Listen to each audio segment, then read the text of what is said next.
দেশ উন্নত করার ক্ষেত্রে অনেক নিয়ম কানুন মেনে চলতে হয়, পাশাপাশি নিয়ম অনুযায়ী চলতে হয় এবং কি নিয়ম করে সব কিছু চালনা করতে হয়। তার পাশাপাশি কিন্তু আরও কিছু আছে, আরও অনেক অনেক কারণ আছে। আর সেই অনেকগুলো কারণের মধ্যে একটি আমার কারণ খুবই ভালো লাগে, যেটা হলো চলাচল যাতায়াতের সুবিধা। নেই কোনো ট্রাফিক জ্যাম, নেই কোনো কোলাহল, কোনো নেই শব্দ, খুবই নীরব। সেজন্যই দেশটি অনেক অনেক উন্নত, খুবই সুন্দর। তেমনিভাবে একজন মানুষ এক প্রান্ত থেকে আরেক প্রান্তে যাওয়ার জন্য খুবই সুন্দরভাবে সাহস পায়, যেমনভাবে আমরা সাহস পেয়েছি।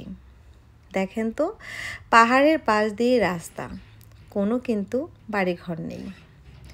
অনেক দূর যাচ্ছি, সকালে রওনা হয়েছি আর এসে পৌঁছেও গেলাম।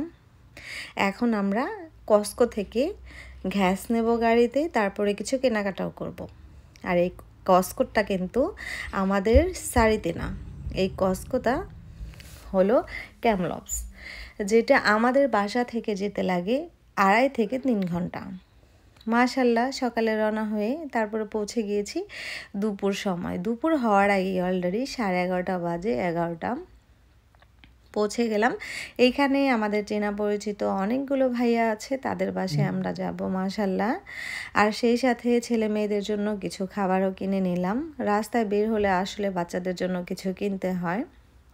আর এখানকার নিয়মের মধ্যে একটি নিয়ম খুবই ভালো লাগে, যে যেখানেই বাড়ি করুক না কেন, সরকার বাড়ি করে দিক না কেন, রাস্তাটা আগে করে, যাতে এই জনগণদের কোনো মানুষের অসুবিধা না হয়। আর প্রত্যেকটা মানুষ এত ভালো সুন্দর নিয়ম ফলো করে চলে। তো আমাদের যার কাছে কাজ আছে বা দেখা করবে যাদের যাদের সাথে, তাদের সাথে টুকটাকের মধ্যে একটি ভাইয়ার সাথে মাত্র কেবল দেখা হলো। তো এই ভাইয়ার সাথে দেখা করার পর আমরা সুন্দর একটি ঝর্ণা দেখতে যাব। সাফনের আব্বু বলল যে এখানে নাকি অনেকগুলো ঝর্ণা আছে।